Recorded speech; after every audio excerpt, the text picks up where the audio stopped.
ನಮಸ್ಕಾರ ಸ್ನೇಹಿತರೆ. ಕನ್ನಡದ ಕಣ್ಮಣಿ ಅಪ್ಪು ನಿಧನರಾಗಿ 3.5 ವರ್ಷಗಳ ಬಳಿಕ ಅವರು ನೇರ ಪ್ರಸಾರದಲ್ಲಿ ಮಾತನಾಡುವ ವಿಡಿಯೋ ಒಂದು ಪುನಃ ವೈರಲ್ ಆಗಿದೆ. ಅದರಲ್ಲಿ ಏನಿದೆ?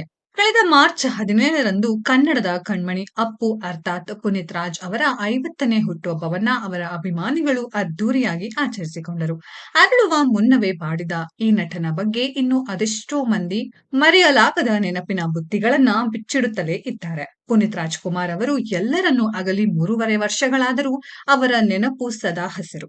ಹಲವಾರು ನಟರು ಮಾತ್ರವಲ್ಲದೆ ಗಾಯಕರು, ನಿರ್ದೇಶಕರು ಸೇರಿದಂತೆ ಸಾಮಾನ್ಯ ಜನರನ್ನು ಅವರು ಹುರಿದುಂಬಿಸುತ್ತಿದ್ದ ರೀತಿಯೇ ಚಂದ. ಇದೇ ಕಾರಣಕ್ಕೆ ಅವರು ಎಲ್ಲರನ್ನೂ ಅಗಲಿದರೂ ಅವರ ನೆನಪನ್ನು ಸಿನಿ ಕ್ಷೇತ್ರದವರು ಸೇರಿದಂತೆ ಎಲ್ಲರೂ ಮಾಡುತ್ತಲೇ ಇರ್ತಾರೆ. ಬದುಕಿದ್ದಾಗ ಇವರು ಮಾಡಿದ ಸಮಾಜಮುಖಿ ಕಾರ್ಯಗಳಿಗೆ ಲೆಕ್ಕವೇ ಇಲ್ಲ. ಹಲವರ ಪಾಲಿಗೆ ಬೆಳಕಾಗಿದ್ದ ಅಪ್ಪು ಸಾವಿನಲ್ಲಿಯೂ 4 ಅಂಧರ ಬಾಳಿಗೆ ಬೆಳಕಾಗಿ ಹೋದವರು. ಇವರ ನಿಧನದ ನಂತರ ಸಮಾಜ ಸೇವೆಯಲ್ಲಿ ತೊಡಗಿಸಿಕೊಂಡವರು ಹಲವರು.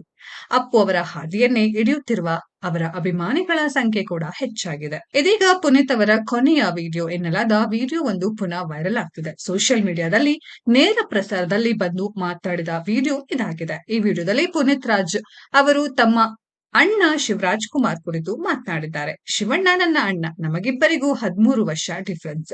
ಅವರು ನನ್ನನ್ನು ಅಣ್ಣ ಎನ್ನುವುದಕ್ಕಿಂತಲೂ ಹೆಚ್ಚಾಗಿ ಫ್ರೆಂಡ್ ರೀತಿಯಲ್ಲೇ ಟ್ರೀಟ್ ಮಾಡುತ್ತಾರೆ. ಅಂತ ಅಣ್ಣನನ್ನು ಪಡೆದ ನಾನೇ ಧನ್ಯ ಎಂದಿದ್ದಾರೆ. ಎಲ್ಲರಿಗೂ ಇಂಥ ಅಣ್ಣ ಸಿಗಬೇಕು. ಅವರು ಎಲ್ಲರನ್ನೂ ನೋಡಿಕೊಳ್ಳುವ ರೀತಿಯೇ ಚಂದ.